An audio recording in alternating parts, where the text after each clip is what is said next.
देखिए, आज हम बात करेंगे पोलारीमीटर के बारे में। और जो क्या होता है, डिवाइस होता है और जिसकी हेल्प से हम क्या कर सकते हैं, हम ये पता लगा सकते हैं कि कितना गिवन सब्सटेंस की वजह से यहाँ पे ऑप्टिकली एक्टिव सब्सटेंस की वजह से पीपीएल यानी कि प्लेन पोलराइज लाइट पे कितना इम्पैक्ट पड़ा है। ठीक है ना। देखिए, इस डिवाइस में ये जो पूरी डिवाइस होती है, ये सारी चीज़ों को मिला के बनती है। कैसे, ज़रा देखोगे यहाँ पे। सबसे पहले आपके पास लाइट सोर्स होता है जो नॉर्मल लाइट आपको देगा। उसके बाद आपके पास होता है पोलराइजर, जो नॉर्मल लाइट को, देखो यहाँ पे, नॉर्मल लाइट को क्या करेगा, पोलराइज करेगा।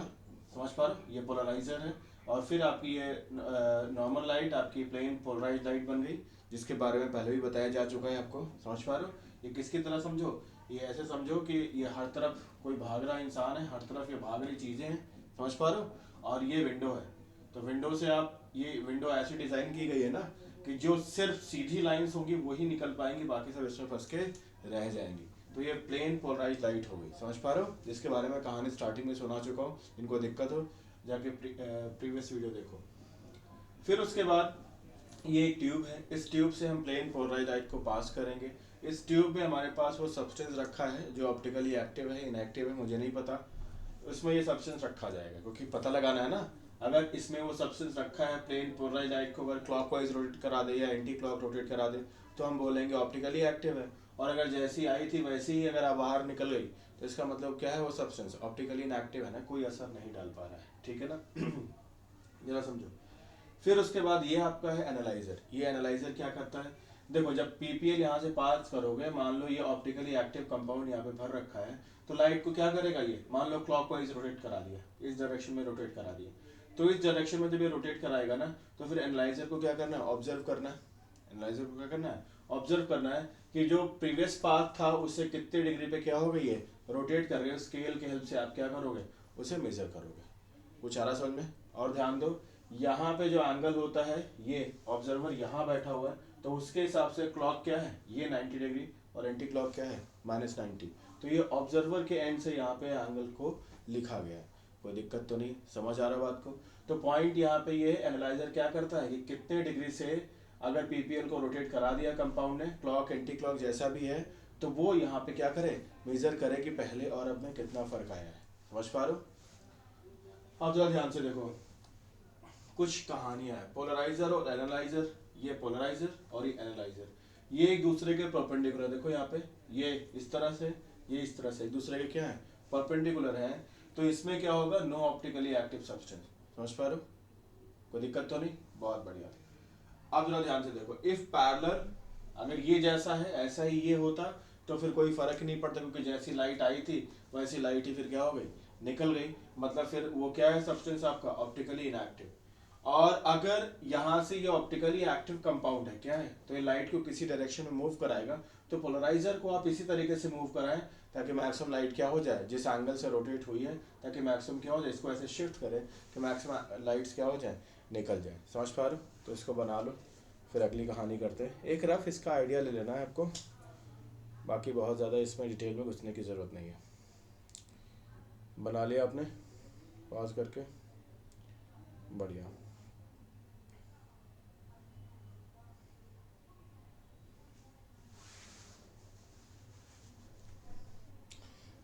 अब ज़रा यहाँ पे ध्यान से सुनना, एक छोटी सी बात लिखना है। अगर मान लो लाइट है, तो क्या करना है, टू ऑब्जर्व, एक बात लिख लेना, to observe maximum brightness, maximum brightness of light, observer have to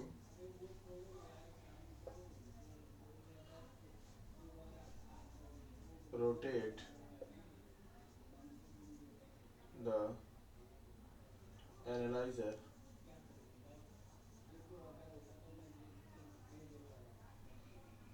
rotate the analyzer, that's why rotate the axis of analyzer, rotate axis of analyser. तो इससे क्या होगा, इसको ऐसे रोटेट कराओ ना कि मैक्सिमम लाइट जो किसी डायरेक्शन में टिल्ट हुई है ना, तो मैक्सिमम वो क्या निकल सके, so that maximum light emitted from tube can pass। समझ पा रहे हो? नोट कर लो इसको।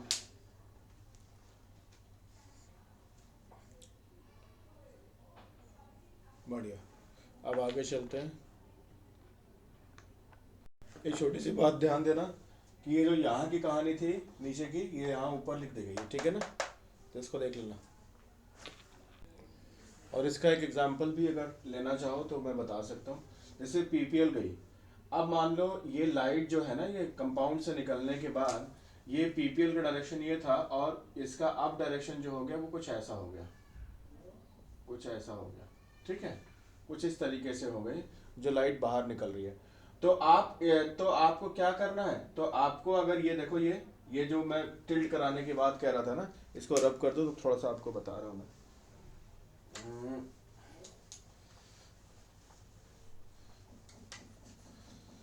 अगर लाइट्स ऐसे निकल रही है ट्यूब से बाहर, ठीक है, तो आपको क्या करना है, आपको फिर इसी तरीके से आपको एनालाइजर को मूव कराना है, ताकि मैक्सिमम लाइट, ये एनालाइजर है, एनालाइजर को उस तरीके से आप रोटेट कराइए एक्सिस पे, ताकि ये मैक्सिमम क्या हो सके, पास हो सके। इसी बात को कहा जाता है। और फिर एंगल को स्केल से क्या कीजिए, मेजर कीजिए कि पहले कैसे सेट किया था और अब किस तरीके से रोटेट हुई है। समझ पा रहे हो? बहुत बढ़िया। तो वो एंगल क्या होगा इसका, डी और एल जो भी है वो उसी पैटर्न पे आप मेजर करोगे। आज एक छोटी सी कहानी और भी करेंगे, स्पेसिफिक रोटेशन। इस पे कभी कभी हल्के फुल्के न्यूमेरिकल्स दिख सकते हैं, ठीक है ना, कि कुछ थ्योरी सेक्शन लेकर के और हल्के फुल्के डेटा को दे करके और आपसे कुछ पूछ ले जाए। तो क्या होता है specific rotation? It is the angle by which PPL plane polarised light rotated from their original direction clock और एंटी क्लॉक। आपको पता है ना, पीपीएल को जब पास करोगे तो क्लॉक या एंटी क्लॉक में वो क्या करेगी, अगर ऑप्टिकली एक्टिव सब्सटेंस ट्यूब में होगा ना, आपने भी बनाया होगा, तो उससे पास होगी तो एनालाइजर ऑब्जर्व करेगा ना कि भाई किस तरफ ये रोटेट कर रही है, ठीक है ना। तो क्लॉक या anti clock after passing through optically active solution, ठीक है ना, तो एनालाइजर ने ऑब्जर्व करके आपको दिया, तो वो एंगल है कि किस एंगल से वो अपने ओरिजिनल पाथ से, जो पीपीएल जैसे हुआ करती थी सॉल्यूशन से पास करने से पहले और सॉल्यूशन से पास करने के बाद कितना डिफरेंस आया, उसको हम बोलते हैं स्पेसिफिक रोटेशन, ठीक है ना। ये क्या होगा, ये डिपेंड करेगी किस किस चीज़ पे, wavelength of light used, temperature, length of tube और कॉन्सेंट्रेशन ऑफ एनेंशियोमर। एनेंशियोमर क्या होता है, ये जो आर एस आपको पढ़ाया था ना, अगर एक आर है तो दूसरा एस है, तो ये आर और एस एक दूसरे के क्या कहलाएंगे, एनेंशियोमर। समझ पा रहे हो? आपको ये भी समझाया था कि आर एस का कोई रिलेशन नहीं है डी और एल के साथ। बस क्या है, आर एस क्या चीज़ है, क्या फिर क्यों पढ़ते हैं आर एस, बस एक चीज़ ये है कि ये एक तरीके से दो एनेंशियोमर्स के बीच में एक डिफरेंस पैदा करने का काम करता है। एक आप डिफरेंस यहाँ पे दोनों के बीच में बता सकते हो, तो ठीक है, आई बात समझ में। अब देखो यहाँ पे कुछ नोटेशन जरा समझ लो। लेंथ ऑफ ट्यूब, जो ट्यूब है उसकी लेंथ पे भी स्पेसिफिक रोटेशन डिपेंड करेगा। कॉन्सेंट्रेशन एनेंशियोमर का कितना है ट्यूब में, उस पर भी डिपेंड करेगा, मतलब जो लाइट को क्लॉक या एंटी क्लॉक घुमाएगा ना, उसकी कॉन्सेंट्रेशन कितनी है। टेम्परेचर कितना है, और लाइट जो आप सोर्स से यूज़ कर रहे हो ना, जिसको पीपीएल आपने बनाया है पोलराइजर में डालने के बाद, तो वो उसकी लाइट कितनी है, इस बात पे भी स्पेसिफिक रोटेशन डिपेंड करेगा। समझ पा रहे हो? ये अल्फा क्या है, ऑब्जर्व रोटेशन है। समझ पा रहे हो? अच्छा, स्पेसिफिक और ऑब्जर्व में क्या फ़र्क क्या है, तो ध्यान दो, स्पेसिफिक रोटेशन ही ऑब्जर्व रोटेशन है अगर length of the tube 1 decimetre कर दो और कॉन्सेंट्रेशन को 1 ग्राम पर ml कर दो, क्योंकि जब ये दोनों चीजें 1 1 हो जाएंगे ना, तो जो एंगल, जो ऑब्जर्व रोटेशन है वही स्पेसिफिक रोटेशन बन जाएगा। ऑब्जर्व को स्पेसिफिक बनाने के लिए क्या है, ये दोनों में डिफरेंस आप कैसे क्रिएट करोगे, जब यहाँ पे कॉन्सेंट्रेशन और लेंथ ऑफ द ट्यूब दोनों कंसीडर करोगे, तो फिर वो स्पेसिफिक रोटेशन की कहानी बन जाएगी। और अगर इन दोनों को 1 1 कर दो, तो जो ऑब्जर्व रोटेशन है वही स्पेसिफिक रोटेशन बन जाना है। समझ पा रहे हो? जैसे एग्जांपल के तौर पे देखो, यहाँ पे अल्फा डी 30, डी क्या है, ये D line of sodium lamp होगा, ठीक है ना।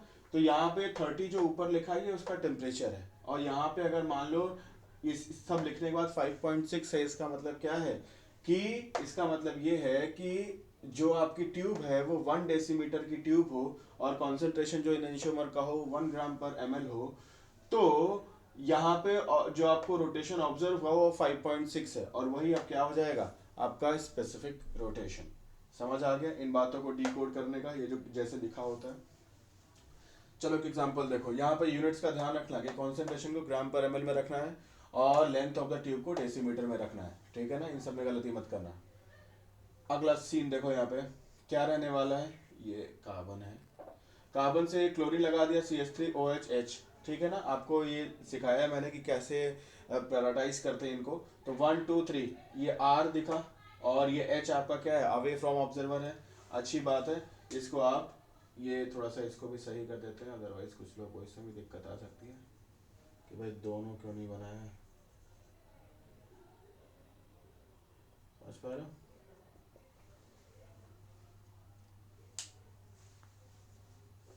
तो ये इस तरीके से, तो यहाँ पे जरा देखो ध्यान से, तो ये R है, ये S है, ठीक है ना। अब मान लो इसका इफ अल्फा स्पेसिफिक रोटेशन अगर इसका -x आएगा, मतलब कुछ एंगल नेगेटिव में आएगा, तो इसका एंगल ठीक उतना ही किस में आएगा, पॉजिटिव में आएगा, ठीक है ना। दोनों एनेंशियोमर्स का एंगल क्या आएगा, पॉजिटिव में आएगा। ध्यान दो यहाँ पे इसलिए माइनस डाल दिया है क्योंकि ये R था, राइट हैंडेड क्लॉकवाइज था, तो आप ये अगर D और L से इसको रिलेट करते जो कि नहीं करना चाहिए, तो आप सोचते कि इसका पॉजिटिव में होना चाहिए, बट नेगेटिव में इसीलिए डाला था कि आपका क्लियर रहे, याद रहे कि R और S का कोई रिलेशन D और S के साथ नहीं है, ठीक है ना। ये नहीं है कि अगर R होगा तो वो डेक्स्ट्रो रोटेटरी होगा, तो ये सब बातें क्या है, गलत है, कोई मतलब नहीं इनका, ठीक है ना। नोट कर लो ये जल्दी से। यहाँ पे छोटा सा सर्कस देख लो। ऑप्टिकल एक्टिविटी क्यों होती है, तो is the result of the two counter rotating circularly polarised light observed with different velocities from the chiral medium, ठीक है ना। तो ये रीजन यहाँ पे लिखते रहना, ध्यान रखना, ठीक है ना, इसको ध्यान देना। अब एनेंशियोमर्स, इसके बारे में भी थोड़ी बात हुई थी ना कि mirror images non super imposable जो प्रोड्यूस कर सके, या ऐसे मॉलिक जैसे इसका देखो ना, इसका मिरर इमेज ये है, इसको उठा के अगर इस पर रखोगे तो सुपर इम्पोज नहीं कर पाएगी। तो ये दोनों क्या है, एनेंशियोमर्स, जिसके बारे में पहले भी बात कर चुके हैं ना कि भाई सिमेट्री ना हो, है ना, वो सब बातें हो चुकी है। जिसको दिक्कत हो प्रीवियस वीडियो जाके देखो। अब यहाँ पे क्या है, इसको देखो, इसका इस स्ट्रक्चर का मिरर इमेज ये है, ठीक है ना। इसको दो और एक भी और भी तरीका है कि 2 इक्वल हाफ में आप इसे डिवाइड नहीं कर सकते, तो दोनों क्या है, दूसरे के एनेंशियोमर्स है। और एक और भी अच्छा तरीका आपके पास होता है, वो ये होता है, ध्यान दो, एग्जांपल के तौर पे इफ अगर ये RR आएगा तो ये SS आएंगे, ये दोनों कार्बन जो कायरल सेंटर्स है, मान लो अगर ये RR आ रहे हैं दोनों, तो ये क्या आएंगे, SS आएंगे। समझ पा रहे हो? अगर ये SS आ रहा है तो ये RR आएंगे। RS कॉन्फ़िगरेशन आपको पता है ना, समझ पा रहे हो? तो इसको ध्यान से, बाकी RS आपको 2 कार्बन में कैसे निकालते हो सब सिखा चुका हूँ, इसको दिक्कत हो जाके प्रीवियस वीडियो देखो, ठीक है, बना लो इसको। देखो भाई डायस्टेरियोमर क्या होते हैं, ये भी स्टीरियोमर्स होते हैं, बस फर्क इतना होता है कि वो होते हैं जो एक दूसरे की मिरर इमेजेस नहीं होती। एग्जांपल के तौर पे देखो, तो ये कैलकुलेट करना आपको सिखाया है कैसे इसको आप पता लगाते हो, तो 2R 3R होगा, ठीक है, और ये होगा 2S 3S। तो आप जरा ध्यान से देखो, R का उल्टा S, R का उल्टा S, तो ये जैसा था उसका उल्टा ये वाला है, तो ये दोनों एक दूसरे के क्या हो जाएंगे, एनेंशियोमर्स। दोनों ही कार्बन जो कायरल सेंटर्स थे वो अपोजिट हो गए, तो ये होंगे एक दूसरे के एनेंशियोमर्स। और तरीका भी है, अगर आप देखो इसको 2 इक्वल हाफ में आप बांट नहीं सकते, इसको भी 2 इक्वल हाफ में बांट नहीं सकते, वो दूसरा तरीका हो गया। RS वाला पहला तरीका था। तीसरा क्या हो सकता है, मिरर इमेज देख लो, CHO CHO OH OH HH, ठीक है, तो एक दूसरे की मिरर इमेज। मिरर इमेजेस कैसे बनाते हैं वो भी आपको बता चुका हूँ कि फर्स्ट लेक्चर में जाके देख सकते हो। तो ये अगर इसको उठा के इसके ऊपर रखूंगा तो फिर क्या होगा, नॉन सुपर इम्पोजिबल होगा। तो फर्स्ट और सेकंड एक दूसरे के क्या है, ये दोनों एक दूसरे के क्या है, एनेंशियोमर्स, ठीक है। अगर मैं बात कह दूं पहले और तीसरे की, तो अगर देखो यहाँ पे R, तो ये R, ये सेम रहा, आइडेंटिकल रहा, लेकिन ये देखो R और ये ऑपोजिट हो गए।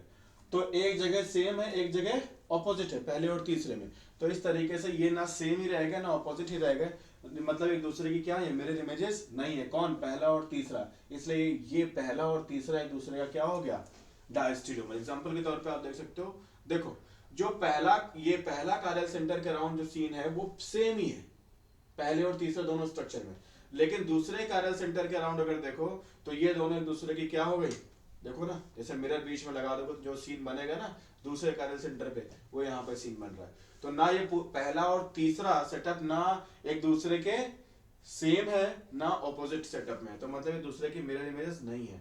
तो पहला और तीसरा ये क्या है, डायस्टेरियोमर, डायस्टेरियोमर।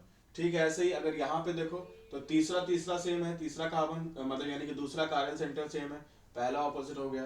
तो सेकंड और थर्ड भी क्या है, सेकंड और थर्ड भी क्या है दूसरे के, डायस्टेरियोमर।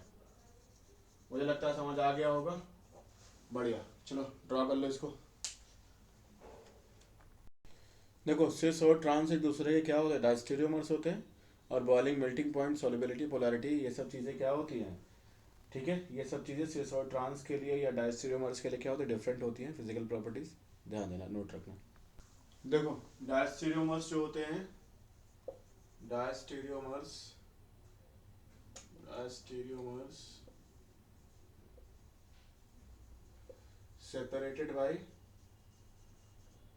फ्रैक्शनल डिस्टिलेशन, नोट कर लो इसको, फ्रैक्शनल डिस्टिलेशन,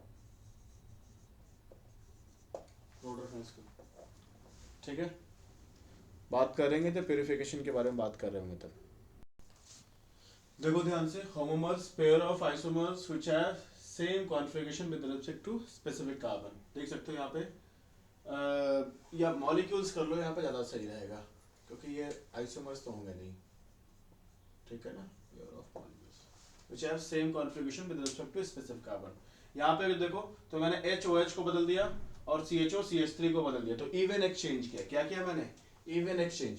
तो ये दोनों एक दूसरे के क्या होंगे, दोनों पे कॉन्फ़िगरेशन क्या आएगी, इवन एक्सचेंज का सीन पिछले लेक्चर में समझा चुका हूँ। तो ये जाके जिनको दिक्कत हो जाके देखो, इवन एक्सचेंज से क्या होगा, ये सेम कॉन्फ़िगरेशन, तो दोनों एक दूसरे के क्या है, होमोमर्स,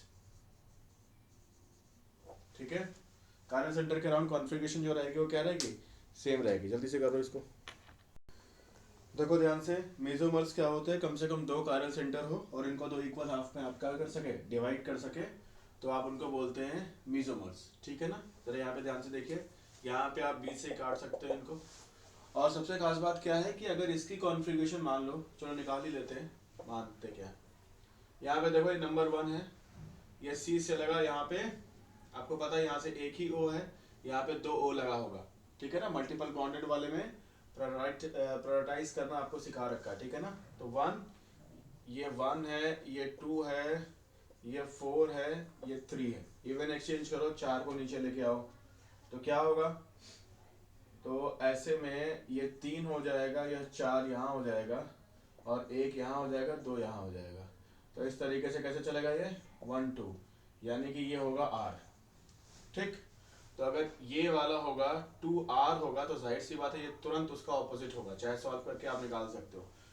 तो इससे क्या होगा, दोनों एक दूसरे के जब ऑपोजिट होंगे, तो एग्जांपल के तौर पे अगर ये कायरल सेंटर जो है, अगर ये बिहेव करेगा जैसे भी बिहेव करेगा, क्योंकि RS का DL से कोई लेना देना नहीं है ना, लेकिन अगर ये लाइट को क्लॉकवाइज रोटेट कराने की कोशिश करेगा, एग्जांपल के तौर पे मैं अगर ये कह रहा हूँ, तो ये एंटी क्लॉक घुमाने की कोशिश करेगा, तो दोनों एक दूसरे के क्या होंगे, ऑपोजिट होंगे। ठीक वही बात था मूवीज में आप देखते हो कि एक कॉमेडियन होता है और दो लीड एक्टर्स होते हैं, क्या बोलते हैं, भाई खड़ा होकर डांस कर वरना मार दूंगा गोली। दूसरा बोलता है बैठा रहे वरना मार दूंगा गोली। तो कॉमेडियन कुछ देर बाद क्या करता है, अब वो सोच रहा है कि खड़ा होऊंगा तो बैठा रहूंगा तो दोनों में मार देंगे गोली, तो लेट जाता है और फिर कहता है दोनों गोली मार दो अभी, समझ पा रहे हो। तो वही यहाँ पे कहानी है कि एक बोल रहा लाइट को क्लॉकवाइज जाओ, दूसरा बोल रहा एंटी क्लॉकवाइज जाओ, तो लाइट फिर किसकी सुने, दोनों इक्वल एंड ऑपोजिट बात बोल रहे हैं, तो फिर लाइट किसी की नहीं सुनती, लाइट सीधे सीधे निकल जाती है, समझ पा रहे हो, क्योंकि दोनों ही इक्वल एंड ऑपोजिट काम कर रहे हैं ना, तो नेट इम्पैक्ट क्या होगा, 0। तो ये क्या हो जाएंगे, ये ऑप्टिकली इनएक्टिव है, क्या है ये, लिख लो क्या है ये, ऑप्टिकली इनएक्टिव। क्यों, क्योंकि दोनों एक दूसरे के ऑपोजिट बात बोलेंगे। Optically inactive due to internal compensation, due to internal compensation, note कर लो। ये एक और ले लो example, CH3 Cl CH3 CHO CHO। Again 2 equal half में आप बांट सकते हो। ये भी क्या है, मीजो, ये मीजो है, ये भी क्या है, मीजो। समझ गए बात को। इंटरनल कॉम्पनसेशन याद रखना, आपस में लड़ रहे हैं ना दोनों एक दूसरे के ऑपोजिट, इसलिए क्या है ये ऑप्टिकली इनएक्टिव। समझ गए बात को, कहानी को। बस क्या कहानी है, कोई भी स्ट्रक्चर देखो जिसमें कम से कम 2 कार्यल सेंटर हो, 2 से ज्यादा हो तो भी चलेगा, ठीक है ना। बस उनको 2 इक्वल हाफ में अगर आप बांट ले गए तो वो क्या हो गए, मीजो। क्या हो गए वो, मीजो। ध्यान रखिएगा, नोट कर लो जल्दी से। जैसा कि मीजो के बारे में बताया कि भाई कार्यल सेंटर्स होने चाहिए कम से कम 2, और अल्टीमेट फंडा क्या आपके पास है कि बस सिमेट्री देख लें आप, 2 इक्वल हाफ में आप उनको बांट सकते हैं तो वो मीजोमर्स हो जाने, ठीक है ना। और फाइनली वो ऑप्टिकली इनएक्टिव होंगे क्योंकि दोनों एक दूसरे के क्या है, ऑपोजिट काम कर रहे हैं। तो वहां पे आपने देखा कि दोनों मॉलिक्यूल के अंदर ही कॉन्फ़िगरेशन, जो एक आर दूसरी एस थी, और दोनों सेटअप, दोनों पे सब्स्टिट्यूएंट क्या थे, सेम थे। तो अंदर ही एक दूसरे को अपोजिट काम करेंगे तो इंटरनल कॉम्पनसेशन की वजह से ऑप्टिकली इनएक्टिव हुए। यहाँ पे क्या होगा आपको पता है, ये कार्बोनिल क्या है, sp2 हाइब्रिडाइज्ड है, और फाइनली जब अटैक होगा ना इस पे तो प्लेनर है, क्या ये प्लेनर मॉलिक्यूल है।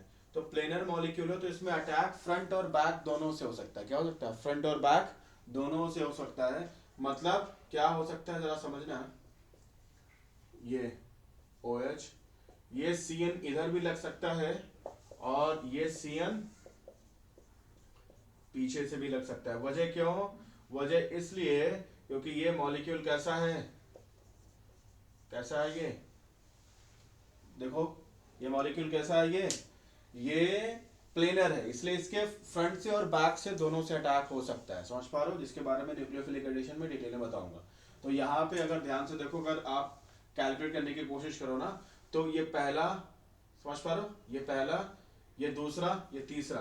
तो अगर मान लो एग्जांपल के तौर पे, अगर इसमें आप इस साइड घूमोगे ना यूं, तो इसमें कैसे घूमोगे आप, 1 2, इसमें ऐसे घूमोगे, तो दोनों एक दूसरे के क्या हैं, ऑपोजिट हैं। तो ये दोनों क्या होंगे, ये अगर सपोज दैट ये अगर R होगा तो ये क्या होगा S, अगर ये S होगा तो ये क्या होगा R, दोनों एक दूसरे क्या ऑपोजिट काम कर रहे हैं, और दोनों ही एक ही कंटेनर में बने हैं, इसीलिए आप इनको क्या बोलेंगे, इक्वल बनेंगे और ऑपोजिट बनेंगे, इसीलिए आप इनको बोलते हैं रैसमिक मिक्सचर। और इक्वल एंड ऑपोजिट होने की वजह से अगर एक लाइट को क्लॉक घुमाएगा, दूसरा लाइट को एंटी क्लॉक घुमाएगा, तो दोनों एक दूसरे को अपोज करेंगे, अगेन क्या हो जाएगा, ऑप्टिकली इनएक्टिव। क्या हो जाएगा ये, ऑप्टिकली इनएक्टिव। और अब की बारी क्यों हुआ, एक्सटर्नल कॉम्पनसेशन, क्योंकि 2 अलग अलग मॉलिक्यूल्स आपस में लड़ रहे थे। मीजो में क्या हुआ, एक ही मॉलिक्यूल के अंदर RS थे, यहाँ पे 2 अलग अलग मॉलिक्यूल्स में RS होने वाले हैं। समझ पा रहे हो, तो यहाँ एक्सटर्नल कॉम्पनसेशन की वजह से ऑप्टिकली इनएक्टिव, और वहां मीजो में इंटरनल कॉम्पनसेशन की वजह से ऑप्टिकली इनएक्टिव। जल्दी से कर लो। देखिए, तो D और L 50% D 50% L, या आप ऐसा भी बोल सकते हो कि 50% R तो 50% S, ठीक है ना। दोनों ही तरीके से आप उसको देख सकते हो। अगली कहानी क्या रहने वाली है, अब हम बात करेंगे इनएंशियोमरिक एक्सेस के बारे में, कि मान लो आपके पास प्योर इनएंशियोमर है कि नहीं है, मिक्सचर है तो मिक्सचर में कोई एक ज़्यादा कम है कि नहीं है, अगर ज़्यादा है तो कितना, बात समझो हमेशा। अब रेसमिक तो ठीक है, रेसमिक तो आप समझ गए, बट कभी कभी मिक्सचर में क्या होता है ना कि ये जो रिएजेंट होते हैं या मॉलिक्यूल्स होते हैं, कई बार फेवर करते हैं कि कोई एक ज़्यादा बने कोई दूसरा कम बने। समझ पा रहे हो, कुछ ऐसा सीन यहाँ पे बन जाता है, कोई एक ज़्यादा बने कोई दूसरा कम बने। तो उसमें से फिर हम देखते हैं कि बन तो दोनों रहे हैं, लेकिन एक स्लोअर रेट से बन रहा है, एक फास्टर रेट से बन रहा है, तो एक ज़्यादा बन जाएगा इनएंशियोमर, दूसरा इनएंशियोमर कम बन पाएगा। तो फिर वहाँ पे इनएंशियोमर एक एक्सेस का सीन आता है। समझ पा रहे हो कैसे होता है ये, ज़रा दिखाते हैं आपको 1 बाय 1। इसको बना लो। ज़रा देखो यहाँ पे पार्शियलिटी की बात कर रहे हैं हम, ठीक है। जैसे आप लोगों ने सुना होगा, ख़ासतौर पे जो क्रिकेट को फॉलो करते हैं ना, उनको ये बात पता होगी कि सचिन और सचिन तेंदुलकर, ग्रेट सचिन तेंदुलकर, और विनोद कांबली, ये दोनों 90s के टाइम पे इनको ऐसा माना जाता था, लोग ऐसा आज इनके बारे में कहते हैं कि भाई ये दोनों एक लेवल के क्रिकेटर थे, एक लेवल पे बहुत अच्छा काम कर रहे थे ये। इवन कुछ लोग कांबली को बहुत अच्छा भी बताते हैं, खेलने में बहुत अच्छे थे। तो पॉइंट ये है, फिर क्या हुआ, आज आप क्या मानते हैं, आज देखो ना सचिन को क्रिकेट का लोग भगवान बोलते हैं और अपने देश में, और विनोद कामली के बारे में शायद बहुतों को पता भी ना हो या थोड़े बहुत लोग ही जानते हो। समझ पा रहे हो? तो पॉइंट यहाँ पे क्या है कि एक इंसान ने सिस्टम के हिसाब से जो जैसा होना चाहिए उस तरीके से काम किया, है ना, तो वो बढ़ता आगे आगे आगे, उसको प्रमोट करते गए लोग, करते गए करते गए करते गए, और वो किस माइलस्टोन तक, कितने माइलस्टोन को टच किया, जिसका नाम सचिन है, आप जानते ही हो। और एक इंसान ने, कहा जाता है कि कुछ अनसिस्टमेटिक काम हुआ जिसकी वजह से क्या हो गई, चीज़ें मतलब जैसी होनी चाहिए काबली के केस में वैसी नहीं हुई, और फिर उसका रिजल्ट क्या है ना, वो कहीं ना कहीं सचिन से क्रिकेट की फील्ड पे अगर देखा जाए, क्रिकेट के रिकॉर्ड के अकॉर्डिंग देखा जाए तो पीछे छूट गए। कोई दिक्कत तो नहीं। मतलब क्या, सिस्टम ने एक को सेलेक्ट किया तो उसको आगे बढ़ा दिया, और सिस्टम ने दूसरे को सेलेक्ट नहीं किया तो उसको पीछे रहने दिया, या बहुत ही स्लोली सेलेक्ट किया तो वो पीछे रह गया। कोई दिक्कत तो नहीं है, समझ पा रहे हो? तो वही कहानी यहाँ भी है कि भाई जो आपके अकॉर्डिंग चलेगा, आप सिस्टम हो तो आप उसको आगे बढ़ाओगे, जो आपकी ट्यूनिंग के साथ आसानी से फिट हो जाएगा, और जो आपकी ट्यूनिंग के साथ आसानी से फिट नहीं होगा, आप उसको या तो देखोगे नहीं उसकी तरफ, या तो उसको थोड़ा सा प्रमोट करने के पीछे आप नहीं जाओगे, तो वो क्या रह जाएगा, वो लगभग उतना ही रह जाएगा, मतलब अनचेंज रह जाएगा, या बहुत ही स्लोली वो रिएक्ट करेगा। समझ पा रहे हो? तो वही कहानी यहाँ भी है। देखो, स्टीरियो सिलेक्शन है क्या, पार्शियलिटी है कि हम एक को आगे बढ़ाएंगे, इनशोमर पेयर में होते हैं ना हमेशा, तो एक को आगे बढ़ाएंगे जो हमारे हिसाब से चलेगा, जो हमारी ट्यूनिंग में सेट हो जाएगा, और दूसरे को हम पीछे छोड़ देंगे, या उसको रिएक्शन ही नहीं करेंगे, या तो बहुत स्लोली वो रिएक्शन कर पाएगा क्योंकि हम उसका सपोर्ट नहीं कर रहे। हम कौन है, हम कैटलिस्ट हैं, सॉल्वेंट है, रिएजेंट है, ये सब चीज़ें हम हैं, तो हम उसको रिएक्शन को आगे बढ़ाएंगे। समझ पा रहे हो? तो अब देखो, जो स्टीरियो सिलेक्शन है इसको पार्शियलिटी बोलते हैं। अगर इनशोमर से केस में हो कि एक इनशोमर आगे बढ़ रहा है, दूसरे को पीछे छोड़ा जा रहा है, एक को प्रमोट किया जा रहा है, दूसरे को नहीं किया जा रहा है, या स्लोली किया जा रहा है, तो आप उसको बोलेंगे इनशियो सिलेक्टिव। और ठीक ऐसा अगर डायस्टीरियोमर के बारे में किया जा रहा है तो बोलेंगे डायस्टीरियो सिलेक्टिव, एक को आगे बढ़ा जा रहा है, दूसरे को ध्यान नहीं दिया जा रहा है। ठीक है। कंडीशन क्या है, कायरल रिएजेंट होना चाहिए, कायरल कैटलिस्ट होना चाहिए, कायरल सॉल्वेंट, इनमें से कुछ भी आपको मिल जाए तो अच्छी बात है। तो वो क्या करेंगे, वो रिएक्शन पे इम्पैक्ट डालेंगे, और वो गाइड करेंगे कि भाई हाँ, तुम मेरे हिसाब से हो, तुम आगे बढ़ो, और तुम मेरे अपोजिट, जैसे आप जानते हो एंजियोमर्स क्या होते हैं, non super imposable mirror images होती है ना, तो एक अगर कैटलिस्ट, रिएजेंट या सॉल्वेंट के अकॉर्डिंग होगा ना, तो दूसरा, अरे भाई एक एंजियोमर अगर कैटलिस्ट के अकॉर्डिंग होगा ना, तो दूसरा एंजियोमर पहले एंजियोमर का जस्ट ऑपोजिट है ना, तो जाहिर सी बात है अगर एक फेवर करेगा कैटलिस्ट तो दूसरा जो एकदम अपोजिट है उसको फेवर क्यों करेगा ना। समझ पा रहे हो? बहुत बढ़िया। जैसे अब एग्जांपल के तौर पे आप ऐसा देख सकते हो ना कि अभी मान लो एक आपके पास एक लॉक है, लॉक को आप मानो कि ये कैटलिस्ट है जिसके पास एक्टिव साइट है, जिसमें जाके की, ये क्या है, ये की क्या है, की को आप मानो कि ये आपका सबस्ट्रेट है जिसको कैटलाइज होना है, जिसके साथ जिसको आगे प्रोडक्ट के फॉर्म में कन्वर्ट करना है। सबस्ट्रेट क्या है, आप मान लो रिएक्टेंट। तो कैटलिस्ट आया और कैटलिस्ट के पास ये एक्टिव साइट है, और इसमें क्या हो गया, ये फिट हो गया टेम्पररीली, और फिर कैटलिस्ट ने इस सबस्ट्रेट को आगे बढ़ा दिया, प्रोडक्ट बना दिया। ठीक है ना। अब जो इसका मिरर इमेज होगा, वो कैसा बनेगा, ऐसा, ध्यान दो, मिरर इमेज कैसा होगा, कुछ ऐसा हो जाएगा। अरे भाई इसका इसका मिरर इमेज कुछ ऐसा बन जाएगा ना। अब ये एक्टिव साइट है, अब ये भाई साहब आने फिट होने की कोशिश कर रहे हैं, कैसे फिट हो पाएंगे, बोलो कैसे फिट हो पाएंगे, फिट नहीं हो पाएंगे ना। अब सबस्ट्रेट एंजाइम की कैटलिस्ट की एक्टिव साइट में फिट नहीं हो पाएगा ना, तो एंजाइम इसको बोलेगा क्या, भाई तू साइड हट जा, तू फिट नहीं बैठ रहा, तो एकदम अपोजिट है ना उस वाले एंजियोमर के, उस वाले को आने दे जो फिट हो सकता है। तो ये इसको आगे बढ़ाएगा कैटलिस्ट, और इसको बोलेगा भाई तू एकदम अपोजिट है, भाग जाए यहाँ से। तो इसको, इसकी रिएक्शन क्या हो जाएगी, या तो होगी ही नहीं, या तो बहुत ही स्लोली होगी। समझ आ गया कहानी को? तो बस बढ़िया। तो इसी को देखो, in nature most of the reaction are stereo selective. जैसे एंजाइम के बारे में आपको बताया, जैसे टेस्ट भी दे सकते हो। जैसे क्या है, किसी चीज़ का टेस्ट अगर आपको मिल रहा है तो वो टेस्ट भी कई बारी हम इस पे भी बात करते हैं कि भाई वही सब्सटेंस उसका डी फॉर्म जो है, वो मान लो जैसे एग्जांपल के तौर पे डी फॉर्म की अगर बात करें तो वो लेमन में अगर मान लीजिए टेस्ट रिस्पॉन्सिबल है, तो उसका एल फॉर्म किस में रिस्पॉन्सिबल है, ऑरेंज में। तो समझ रहे हो, तो दो अलग अलग चीज़ों में टेस्ट, अरे भाई लेमन का और ऑरेंज का टेस्ट एक ही जैसा तो नहीं है, ठीक है थोड़ा सिमिलरिटीज हैं, बट एग्जैक्टली एक जैसा नहीं है। तो पॉइंट यहाँ पे समझ पा रहे हो कि डी और एल में चेंजेस करने के टेस्ट में भी कहानी बदल जाती है। और दूसरा क्या है, जैसे अगर इनेंशियोमर अगर होंगे ना, तो आपकी बॉडी में आप जानते हो ना, आपके पास आपकी टंग पे टेस्ट रिसेप्टर्स हैं, तो इनके पास भी ऑप्टिकल एक्टिविटी देखने को मिलती है। अगर एक स्पेसिफिक टाइप का एनेंटियोमर जाएगा तो आप टेस्ट ऑब्जर्व कर पाओगे, अदरवाइज आप नहीं कर पाओगे।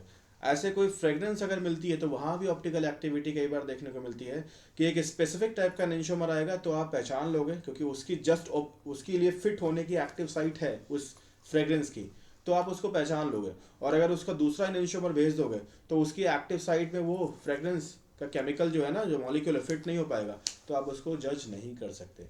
मतलब समझ पा रहे हो, फ्रेग्रेंस हो गया, टेस्ट हो गया, ठीक है ना, एंजाइम्स हो गए, ये सब चीज़ें क्या होती हैं, एक के लिए फेवरेबल होती हैं, दूसरे को बोलती है टाटा बाय बाय, क्योंकि तुम जो मेरे हिसाब से उसके ऑपोजिट हो, मिरर इमेजेस हो, हटो यहाँ से, समझ आया, या एकदम वैसे नहीं हो जैसा होना चाहिए, इसलिए तुम्हें फेवर नहीं करेंगे। अब समझ आ गया स्टीरियो सिलेक्शन, कोई दिक्कत तो नहीं। अब जरा देखो, जब एक को आगे बढ़ाएगा दूसरे को छोड़ देगा वहीं, या दूसरे को बहुत स्लोली रिएक्शन करने देगा, तो इससे काइनेटिक रेजोल्यूशन होगा। मतलब एक के अकॉर्डिंग, जो एक एनेंटियोमर है उसके अकॉर्डिंग प्रोडक्ट बनता रहेगा और दूसरे के अकॉर्डिंग मान लो नहीं बन पाएगा, ठीक है ना। तो ये काइनेटिक रेजोल्यूशन होगा, मतलब एक की रिएक्शन बढ़ती जाएगी, दूसरे से रिएक्शन जो दूसरा एनेंटियोमर या डायस्टीरियोमर है उसकी रिएक्शन नहीं हो पाएगी। तो जिस वजह से क्या होगा, एक हाईली फेवर्ड होगा, दूसरा रिमेन्स अनचेंज्ड और रिएक्ट स्लोली। तो इससे क्या होगा, इससे दोनों, एक एनेंटियोमर जो है वो प्रोडक्ट के फॉर्म में हो जाएगा, कन्वर्ट हो जाएगा, मतलब एक में कैटलिस्ट इंटरेस्ट लेगा और दूसरा यही छोड़ जाएगा। मतलब एक रिएक्टेंट साइड पे रह जाएगा जिसमें कैटलिस्ट ने इंटरेस्ट नहीं लिया, जिसमें इंटरेस्ट लिया वो प्रोडक्ट साइड में हो जाएगा। इससे क्या देखने को मिलेगा कि दोनों एनेंटियोमर से, दोनों डायस्टीरियोमर्स एक दूसरे से क्या हो जाएंगे, सेपरेट, अलग हो जाएंगे। और इस तरीके से कैसे सेपरेट किया, क्योंकि दोनों की ऑप्टिकल एक्टिविटी अलग थी, इस वजह से एक आगे बढ़ गया, एक को कैटलिस्ट ने आगे बढ़ाया, दूसरे को वहीं छोड़ दिया। ये कई बार ऐसा सॉल्वेंट और रिएजेंट भी करता हुआ आप तुम्हें दिखाई पड़ेगा। मुझे लगता है समझ आ गया होगा, नोट कर लो। तो अब देखिए स्टीरियो सिलेक्शन की वजह से क्या होगा कि दोनों में से एक एनेंटियोमर डोमिनेट करेगा और दूसरा नहीं कर पाएगा। तो फिर ऐसे में अब हम बात करेंगे एनेंटियोमेरिकली प्योर, एनेंटियोमेरिकली एक्सेस, और ये बहुत सारे टर्म्स के बारे में बात करने वाले हैं। चलते आगे, देखो जरा कहानी समझो। अगर एनेंटियोमेरिकली प्योर या सिंगल एनेंटियोमर की बात करोगे तो इसका मतलब सिर्फ एक ही है, मिक्सचर आपके पास नहीं है, ठीक है ना। एनेंटियोमेरिक एक्सेस कहाँ पे टर्म आता है, जब आपके पास दोनों एनेंटियोमर, जैसे रेसमिक पिक्चर में अभी आपको दिखाया ना पीछे कि दोनों ही एक ही कंटेनर में है, तो तब उसको बोलेंगे रेसमिक मिक्सचर। दोनों जब 50-50% होंगे तब होगा रेसमिक, ठीक है ना। अब सपोज कि उसमें से एक वाले को ज़्यादा फेवर किया गया, दूसरे वाले को कम फेवर किया गया, तो जाहिर सी बात है जो प्रोडक्ट में होगा ना वो एक फॉर्म डोमिनेट करेगी ना, दूसरी फॉर्म कम डोमिनेट करेगी। स्टीरियो सिलेक्शन जो भी मैं आपको समझा रहा था ना, तो एक फॉर्म डोमिनेट करेगी, दूसरी फॉर्म कम बनेगी ना। तो वही कहानी यहाँ भी रहने वाली है कि जब ऐसा होगा तब कॉन्सेप्ट आएगा एनेंटियोमेरिक एक्सेस का, कि मिक्सचर है लेकिन एक फॉर्म को ज्यादा फेवर किया गया, दूसरी फॉर्म को कम फेवर किया गया है। तो वहां पे एनेंटियोमेरिक एक्सेस का मतलब क्या है, by what percent one enantiomer is higher than other. समझ पा रहे हो, जैसे मान लो एग्जांपल के तौर पे आपसे मैं कह रहा हूँ कि 75% आपके पास आर है और 25% एस है, सिलेक्शन के बाद जो बना ना, तो इसका मतलब क्या है, ध्यान देना कि 25% जो है वो एस है, तो 75% अगर आर है तो इसका मतलब 75% एस और 25% एस और 25% आर तो किसके लिए हो जाएंगे, वो तो एक दूसरे को कैंसल आउट करने के लिए हो जाएंगे ना। अरे भाई जो 75% आर में से जो 25% आर है वो तो इस 25% एस को कैंसल आउट करने में लग जाएगा ना। तो रिमेनिंग 50% जो आर हैं, जो रिमेनिंग 50% आर हैं, उनकी वजह से ही आपको ऑप्टिकल रोटेशन देखने को मिलेगा। उनकी वजह से ही प्लेन पोलराइज्ड लाइट जितनी रोटेट कर सकती है उतनी रोटेट करेगी, क्योंकि भले 75% आर और 25% एस है, लेकिन ध्यान रहे 75% आर के हिसाब से थोड़ी ना मूव करेगी प्लेन पोलराइज्ड लाइट एनालाइजर में। क्यों, क्योंकि बाकी 75% में से 25% एस हैं, जो कि 25% एस 25% आर को कैंसिल आउट करने में भी तो लग जाएंगे, इन दोनों का इंपैक्ट नलीफाई भी तो होगा। तो रिमेनिंग 50% आर का ही इंपैक्ट आपको देखने को मिलेगा। एनालाइजर आपको बताएगा कि भले ही ये मिक्सचर में आर और एस दोनों है, बट लाइट किधर जाएगी, लाइट का एक स्पेसिफिक रोटेशन होने वाला, लाइट का एक स्पेसिफिक रोटेशन होने वाला है, दोनों ही है, बट क्या होगा, जीरो नहीं होगा। समझ पा रहे हो, ऑप्टिकली इनएक्टिव नहीं होगा, क्योंकि एक फॉर्म क्या है, आर फॉर्म क्या है, एक्सेस में। और आपको बताया था आर एस फॉर्म कोई कंपलसरी नहीं है कि आर मतलब डेक्स्ट्रो और एस मतलब लीवो, नहीं, ये सब बातें कंपलसरी नहीं है। समझ पा रहे हो, आर एस का कोई लेना देना डी और एल के साथ नहीं है, मतलब ऐसा कंपलसरी नहीं है, कई बार आपको बता चुका हूं। तो समझ पाए एनंशियोमेरिक एक्सेस क्या है कि जो 50% आर जो आगे निकल गया ना एस से, इसको बोलेंगे एनंशियोमेरिक एक्सेस। समझ पाए? अच्छा, अब देखो यहाँ पे जब ये प्योर है, ध्यान रहो, जब ये प्योर है, अगर S2 मिथाइल ब्यूटेनॉल हो और अगर ये प्योर हो तो इसका, अगर ये इफ है, ठीक है ना, अगर इसकी अल्फा डी की वैल्यू मेरा मतलब स्पेसिफिक रोटेशन 25 डिग्री सेल्सियस पे डी लाइन सोडियम की अगर हम लें तो यहाँ पे अगर +6 आएगा, तो अगर आर फॉर्म जो इसका इनेंशियोमर है तो उसका अगर इसका +6 होगा स्पेसिफिक रोटेशन, तो इसका उसी कंडीशन पे आर फॉर्म का क्या होगा, -6 होगा। समझ पा रहे हो, इक्वल एंड ऑपोजिट, कोई दिक्कत तो नहीं है जब दोनों प्योर फॉर्म में। यहां पे किसकी बात हम कर रहे हैं, सिंगल इनेंशियोमर, सिंगल सिंगल अगर होंगे तो उनका हम कैलकुलेट कर रहे हैं। आप सुनो, जैसे मान लो अब दोनों एक ही कंटेनर में है यानी कि मिक्सचर के फॉर्म में है, तब क्या होगा, तब अगर मान लो एस फॉर्म एक्सेस में, एक्स फॉर्म अगर ये वाला फॉर्म अगर एक्सेस में है तो अल्फा डी की वैल्यू क्या होगी, मोर देन 0 होगी। वजह क्या है, क्योंकि जब दोनों इक्वल एंड अपोजिट होंगे, दोनों जब बराबर बराबर हो जाएंगे ना, 50% ये 50% ये, तो +6 और -6 दोनों अपनी ताकत लगाएंगे ना, तो अल्फा डी क्या आएगा, 0 आ जाएगा ना। मतलब जब दोनों 50-50% होंगे तो आपका जो स्पेसिफिक रोटेशन है वो तो 0 आ जाना, दोनों की ताकत बराबर है ना, तो क्या आ जाएगा, 0। तो इसीलिए जब एक फॉर्म यहाँ पे जैसे मान लो जो प्लस वाला है अगर वो डोमिनेट करेगा, तो जब दोनों बराबर हैं तो 0 है ना, तो अगर पॉजिटिव वाला डोमिनेट कर रहा है तो ओवरऑल मिक्सचर का जो वैल्यू होगा वो 0 से तो बड़ा ही आएगा ना, क्योंकि अब जाहिर सी बात है पॉजिटिव वाले का फ्रैक्शन ज्यादा हो गया नेगेटिव वाले से, तो इसका मतलब अब वैल्यू जो होगी वो जब बराबर है तब 0 होगा, दोनों बराबर जब हैं एस और आर, जब दोनों बराबर है, पॉजिटिव नेगेटिव दोनों बराबर है 50-50, तब 0 है। अब मान लो जो पॉजिटिव वाला है उसका फ्रैक्शन मान लो 60% है, मतलब परसेंटेज उसका 60% है, तो ऐसे में अब वैल्यू आपकी 0 से बड़ी तो आएगी, तो इसका मतलब है मिक्सचर की more than 0 but less than +6। इस बात को नोट कर लो सारी कहानी को, तब चलते हैं और कुछ आगे बताते हैं आपको, कुछ और क्वेश्चंस कराते हैं, कर लो जल्दी से। जरा समझो, एक छोटू सा क्वेश्चन है और वो क्या है, परसेंट एनंशियोमेरिक एक्सेस का फॉर्मूला, और दो फॉर्मूले आपके पास हैं जैसे आप देख सकते हो कि देखो अगर आपके पास दोनों एनंशियोमर है ना, तो जाहिर सी बात है एक एनंशियोमर माइनस दूसरा एनंशियोमर उसके मोल्स अपॉन टोटल एनंशियोमर इनटू 100। समझ पा रहे हो, मतलब एक में से दूसरे को माइनस करो, ज़्यादा वाले से कम वाले को माइनस करो और फिर टोटल से डिवाइड कर दो इनटू 100, तो एक का फ्रैक्शन आपको मिल जाएगा ना कि कितना परसेंट दूसरे, कितना परसेंट यहाँ पे एक्सेस है, कोई दिक्कत तो नहीं। दूसरा कहानी क्या कर सकते हो, observe specific rotation upon specific rotation of pure enantiomer. ये किसका है, मिक्सचर का, ये किसका है, जब मिक्सचर है दोनों डी और एल एक साथ रह रहे हैं तब, और ये जब एक ही रह रहा है इनटू 100 कर दीजिए, तो इससे आपको एनंशियोमेरिक एक्सेस मिल जाएगा। चलो एक क्वेश्चन देखते हैं, जरा समझते हैं। सपोज कर रहे हैं, ठीक है ना, पॉजिटिव 1 क्लोरो 2 मिथाइल ब्यूटेन का स्पेसिफिक रोटेशन मान लेते हैं 20 डिग्री है। कितने डिग्री है, 20। ध्यान दो, ये अभी सिर्फ डी फॉर्म पॉजिटिव वाले फॉर्म का स्पेसिफिक रोटेशन मतलब प्योर का बताया जा रहा है, ठीक है ना। तो प्योर का, प्योर पॉजिटिव का अगर 20 होगा तो प्योर नेगेटिव का कितना होगा, वही बताया, -20 होगा। Observe rotation of the mixture is 8 degree.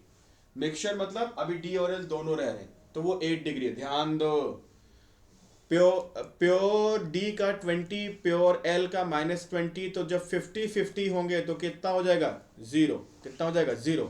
लेकिन अभी मिक्सचर का रोटेशन आपको 8 डिग्री पॉजिटिव, ये 8 है, ठीक है ना, 8 डिग्री पॉजिटिव का दिखाई पड़ रहा है, इसका मतलब डोमिनेट कौन कर रहा है, तो आप बिल्कुल बोलोगे जब दोनों 50-50 होंगे तो 0 हो जाएगा, तो इसका मतलब अगर अभी भी पॉजिटिव आ रहा है मिक्सचर का, तो मतलब पॉजिटिव वाला क्या कर रहा है, डोमिनेट कर रहा है, मतलब ये बात तो अंडरस्टूड है। Find out the percent enantiomeric excess, मतलब ये बताओ कि अब मिक्सचर है तो डी और एल दोनों होंगे, लेकिन अब ये भी पता चल गया कि पॉजिटिव वैल्यू है, इसका मतलब 0 से बड़ी वैल्यू है, इसका मतलब क्या होगा, डी वाला डोमिनेट करेगा, है ना, पॉजिटिव वाला डोमिनेट करेगा, तो कितना परसेंट वो डोमिनेट करेगा, कितना परसेंट वो ज्यादा होगा किसके कंपैरिजन में, एल वाले के कंपैरिजन में, वो निकालना है।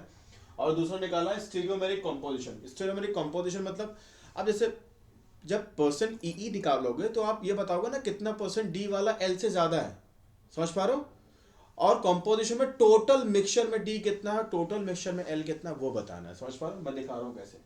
जैसे देखो यहाँ पे मिक्सचर का आपको मिला 8 और प्योर का है 20, मिक्सचर का 8 मिला, प्योर का 20 मिला, तो इंटू 100 करके आपने एनैंटियोमेरिक एक्सेस ये वाला फॉर्मूला यूज करके आपने निकाल लिया, जो 40% आया। तो 40% का मतलब क्या है, ये 40% आपके पास प्योर डी है, मतलब 40% डी का इंपैक्ट दिखेगा। समझ पा रहे हो, इसका ये मतलब हो गया कि रिमेनिंग जो 60% है, भाई मिक्सचर तो 100% से बनेगा, तो रिमेनिंग जो 60% है वो मिक्सचर है। वो क्या है, मिक्सचर है, क्योंकि उस मिक्सचर में 30% डी होगा, 30% एल होगा, वो एक दूसरे को क्या कर देंगे, कैंसल आउट करेंगे। और रिमेनिंग 40% जो है वो प्योर डी है, मतलब वो तो 30 आपस में लड़ मरेंगे ना, एक दूसरे को कैंसल आउट कर देंगे। रिमेनिंग 40% जो है वो डी है, मतलब 40% क्या है, डी प्योर है, मतलब उसको कैंसल आउट करने के लिए एल नहीं है। लेकिन जो बचा 60 है, उस 60 में से 30% डी 30% एल होंगे, क्योंकि वो दूसरे को क्या करेंगे, लड़ मरेंगे एक दूसरे में। कुछ सारा समझ में, कहानी क्लियर है। मतलब नेट इंपैक्ट जो आपको दिखाई पड़ेगा वो 40, ये जो 8 डिग्री का आया है वो नेट इंपैक्ट 40% डी की वजह से दिखाई पड़ा है, क्योंकि रिमेनिंग 60% में 30-30 एक दूसरे को बराबर करके वो तो जीरो कर देंगे। समझ आ रहा है। तो 40% प्योर डी है, तो 60% में क्या होगा, एल होगा और डी होगा, और दोनों क्या होंगे, बराबर होंगे। क्योंकि जब आपको दिखाई सिर्फ 40% का इंपैक्ट पड़ रहा, मतलब रिमेनिंग 60% आपस में क्या कर दिया, कैंसल आउट, तो वो तभी कैंसल आउट करेंगे जब रेसमिक होंगे। मतलब जो रेसमिक मिक्सचर है वो टोटल मिक्सचर का सिर्फ 60% है, रिमेनिंग 40% क्या आपको मिलेगा, प्योर, क्योंकि उसको कैंसल आउट करने के लिए एल आपको नहीं मिल पाएगा। तो इस तरीके से टोटल 40% तो प्योर डी है, 30% यहाँ एक दूसरे को कैंसल आउट करने में जो इन्वेस्ट हो गया वो डी है, तो टोटल डी 70% होगा पूरे मिक्सचर में, और 30% एल होगा। मुझे लगता है समझ आ गया, ठीक है ना, बना लो।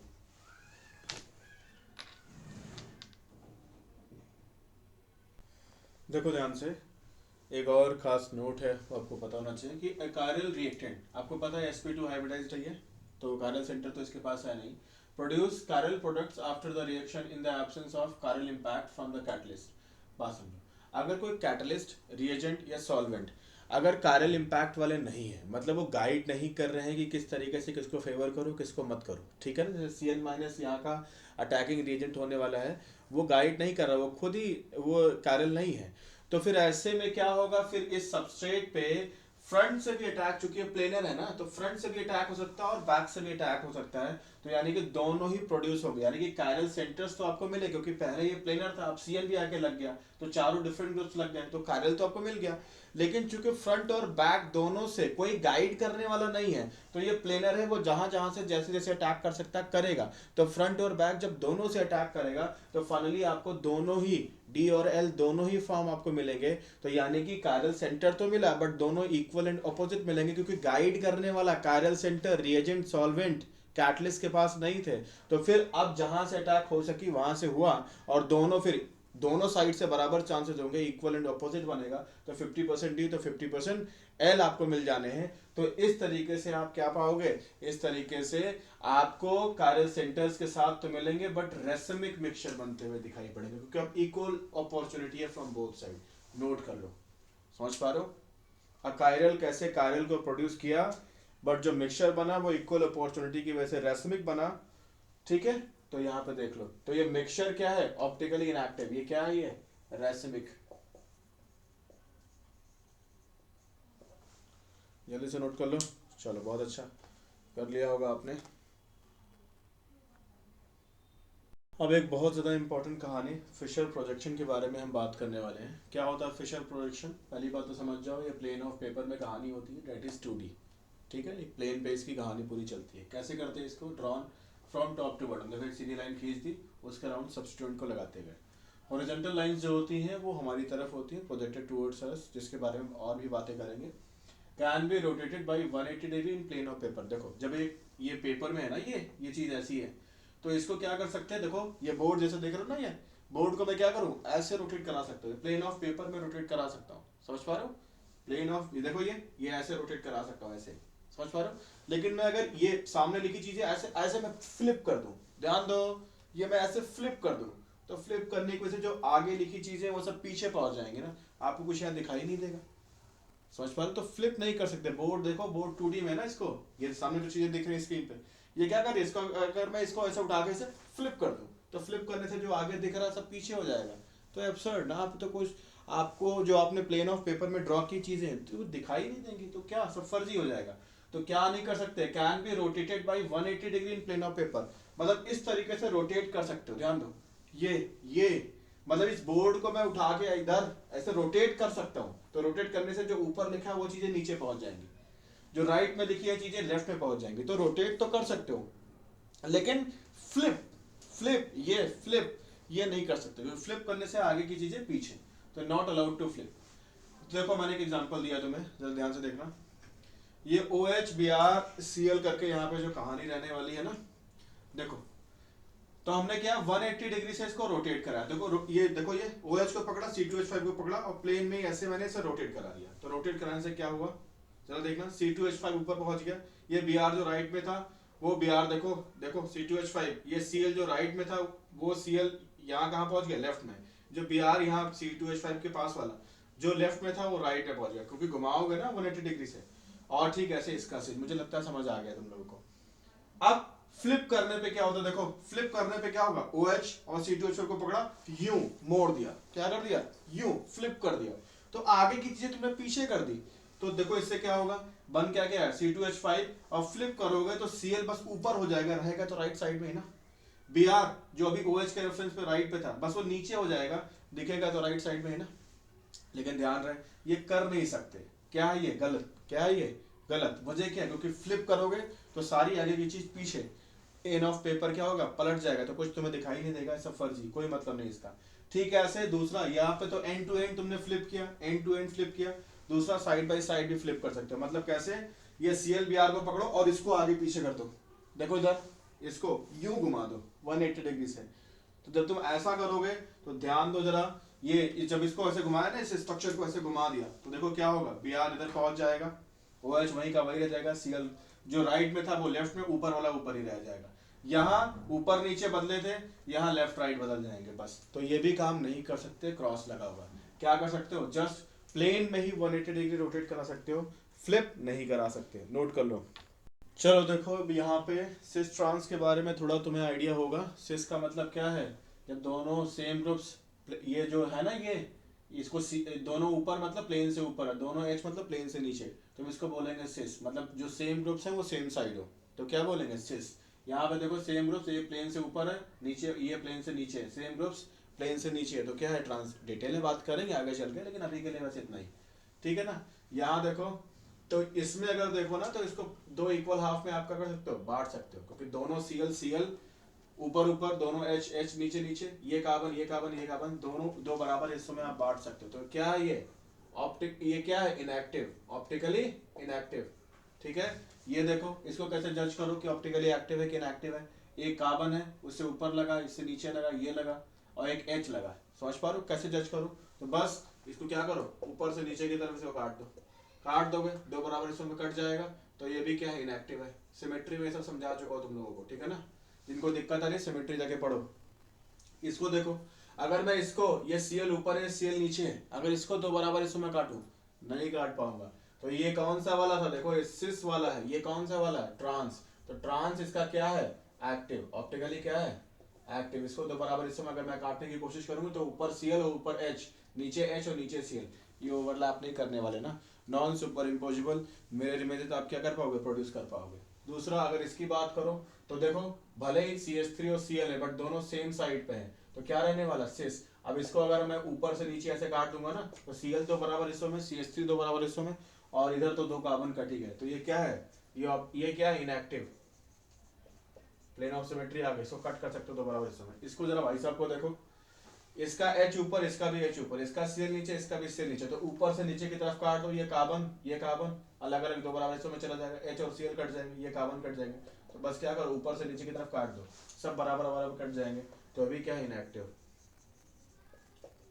ये मेरा I है, ठीक है ना, ये मेरा क्या है, I है, ठीक है। अगला देखो इसको क्या दो बराबर हिस्सों में काट पाओगे, अगर इसको काटने की कोशिश करोगे ना, तो ये ऊपर इथाइल है, इधर नीचे इथाइल है, नहीं कट पाओगे। तो ये क्या है, ये ट्रांस वाला है, ऊपर नीचे सेम ग्रुप्स अपोजिट, तो ये क्या एक्टिव है, दो बराबर हिस्सों में नहीं काट सकते। इसको देखो, ये Cl ऊपर, मिथाइल नीचे, ये दो बराबर हिस्सों में काट दिया मैंने, तो क्या हो गया, ये सिस वाला क्या है, इनएक्टिव, समझ पा रहे हो। आप जरा ध्यान से देखो दूसरी कहानी। अच्छा ये फिर से सीसी बना दिया, इसको ट्रांस बनाने दो, मिथाइल और सीएल। अब ये ऊपर मिथाइल ऊपर सीएल, इसको दोबारा इसको मैं नहीं काट पाऊंगा, तो ट्रांस क्या हो गया, एक्टिव। समझ गए बात को, कोई दिक्कत तो नहीं। दूसरा खेल ये भी आप देख सकते हो, एक एग्जांपल ये देखो, ये सिस ही है ना, क्या है ये, ऐसा ना रोल मत बना देना कि सिस हमेशा क्या होता है, इनएक्टिव नहीं। देखो Cl CH3 ये क्या है, जो बल्कियर ग्रुप है ना, ऑर्डर ऑफ इंपॉर्टेंस आपको ड्रॉ करना सिखाइए, जो बल्कियर ग्रुप है वो क्या है, सेम साइड है, तो हालांकि इसके स्पेसिफिक वर्ड जो बोलते हैं जेड बोलते हैं, ठीक है ना, जिसके बारे में बात करेंगे ज्योमेट्रिकल में। तो यहाँ देखो कैसे डिसाइड करोगे, दोनों एच जो सेम ग्रुप से नीचे की तरफ है, तो ये क्या है सिस, या आप इसको जेड बोल सकते हो, ठीक है ना। तो इसको दो बराबर इसको मैं नहीं काट सकता, तो ये क्या है, ये एक्टिव है, क्या है ये, एक्टिव। ठीक है, नोट कर लो, सारा कहानी नोट कर लो, फिर आगे चलते हैं।